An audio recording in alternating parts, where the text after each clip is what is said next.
Church, and welcome to Sabbath School. Another occasion where we can learn such important lessons about the Holy Spirit, and I hope everybody is looking forward for another very important lesson. Earlier this morning, I wanted to choose the hymn for today. And I wanted to really find a really appropriate song for this occasion. My class stopped at in 479. So when we sing this song, I would really like you to think of the message that this song gives. And we know that the Holy Spirit's work is a silent work, is a work between the individual and the Holy Spirit. And particularly today, where we learn about the sin against the Holy Spirit, it's again a very silent process. Nobody knows what our relationship with God and implicitly with the Holy Spirit is. So I think this song is really appropriate to make us prepare for this very important Bible study. I remember the experience of Elijah as well, when he was hiding from Ahab, and God wanted to discover himself to him. What was the sound that God discovered himself to Elijah? Can someone tell me?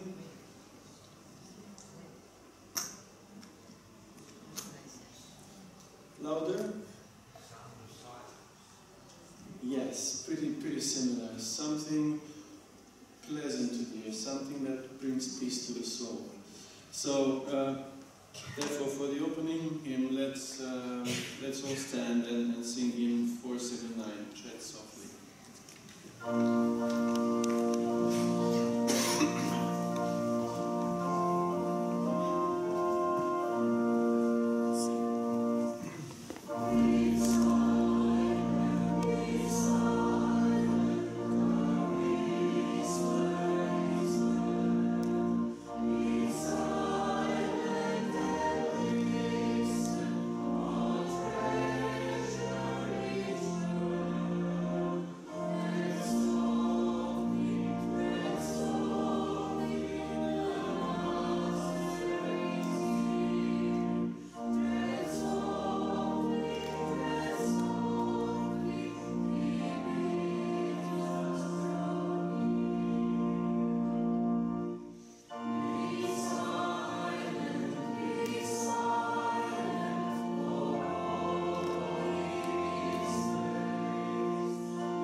for another week that you've been with us, you guided us, and you taught us the way.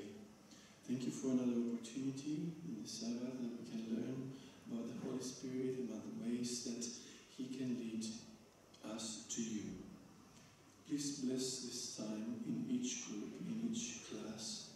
Bless the teachers, bless the pupils, Lord, and help us through what we learn to share you with the ones that they don't know you in this world. In Jesus' name we pray. Amen. Today I would like to offer the opportunity for anyone who wants to share something that they feel worthy of sharing in terms of their experience and the journey we've got this week. So this is the time that you could do that before we share before we read the mission story for today. Is there anyone that would like to say a word?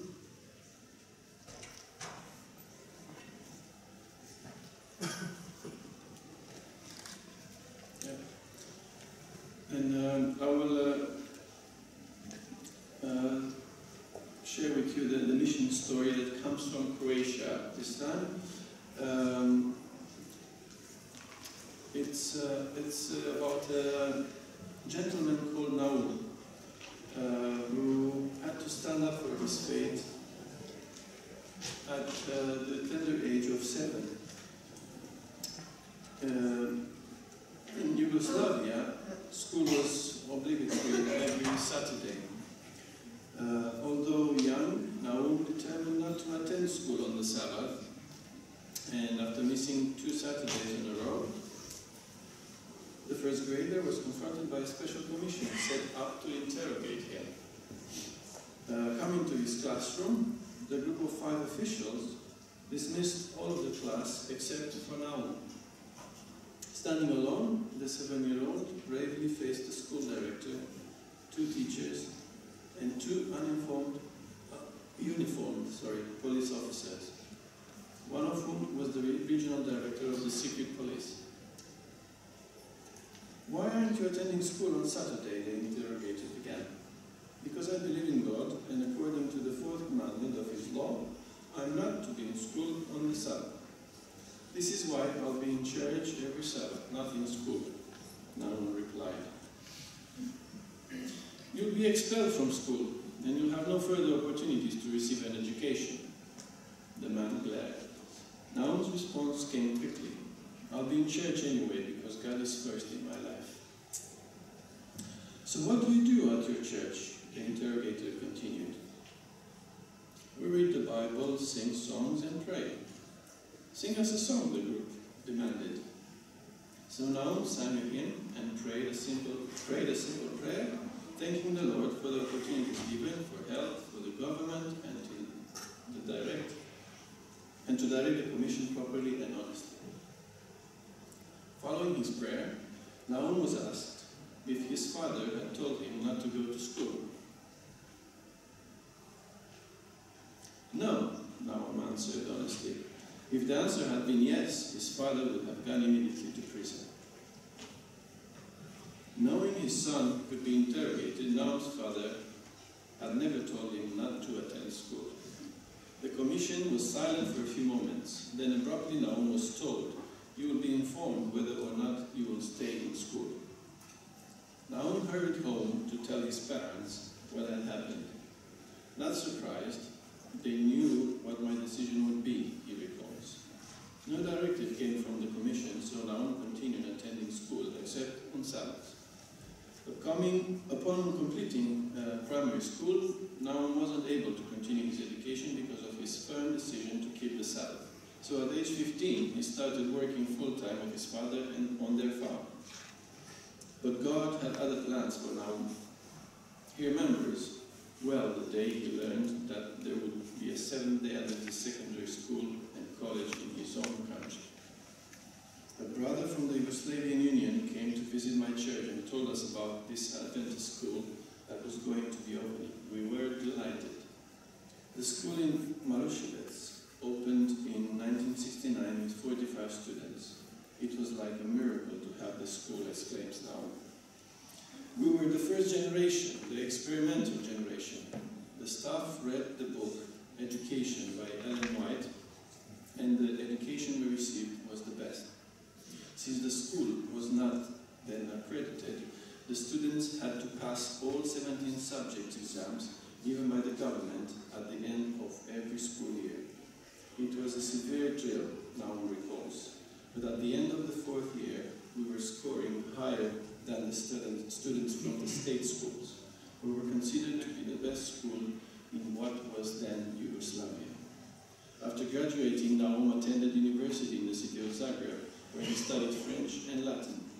Upon completion, Naum had 2 job offers, one from the communist government, offering him a highly desired political position with many benefits, the other a teaching position at the Adventist school in Marushevets.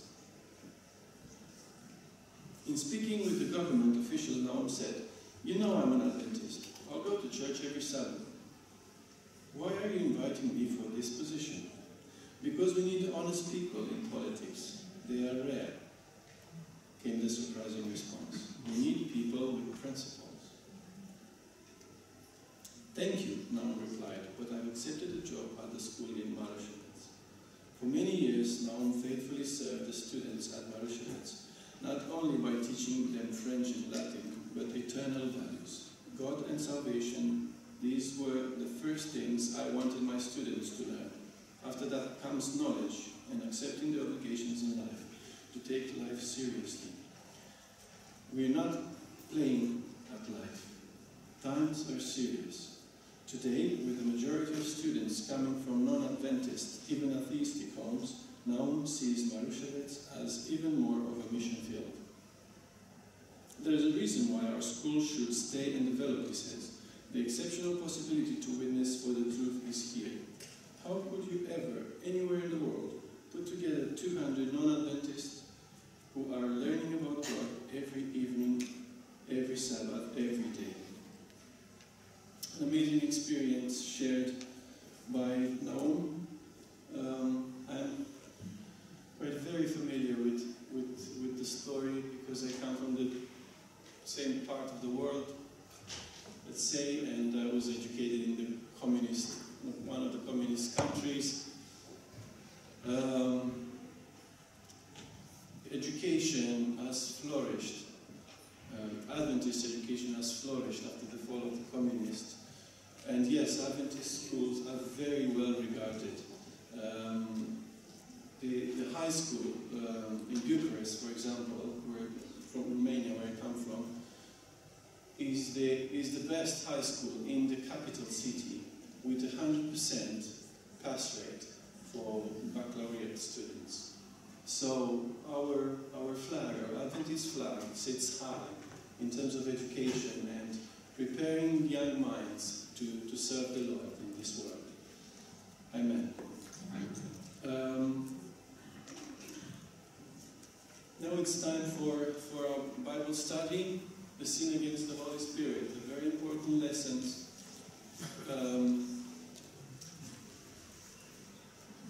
Have something to share? Oh, yes. Well, since you shared this beautiful story, there are a number of individuals who know this man, a teacher in Latin and French. He taught me also while I was in Marushevets.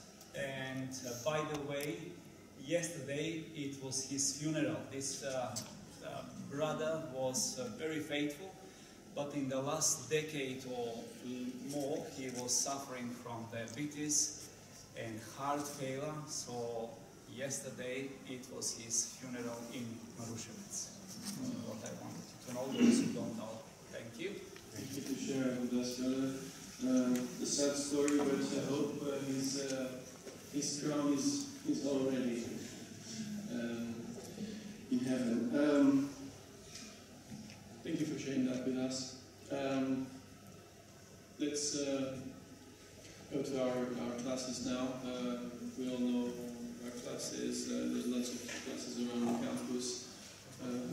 treat at least 3 or 4 in the auditorium. So God bless. Of course, he left the ministry. And I said to him, well, how are you? I said, are you happy? He had a new wife and some nice children. He said, well, Don, I'm as happy as anybody could be with my knowledge that I have done something that I knew was terribly wrong. I did it, and I didn't listen. So I'm prepared to pay the price myself. And he recently died, and the poor man had suffered all those years, and he trained at Newbold, he'd been in the ministry. He'd suffered all of those years because he actually couldn't believe that the grace of God was big enough to forgive him. I felt very sad about that, and he didn't want a funeral because, as he told one of his daughters who became a Baptist, and that was only about 10 years ago, she went to see him. She hadn't been able to find him for years and years and years, and went to see him. And said, Daddy, I actually have become a Christian, thinking that he made me happy. What kind of a Christian? A Baptist. That's no good. It's only the Seventh-day Adventists that are right. And they were that right that he never had a minute's peace for 50 years because he felt that he had done this, committed the unpardonable sin.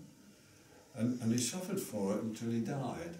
And so I tried to comfort his wife by saying, God understands his background and how he's brought up and all of that. Yes. And a person who suffers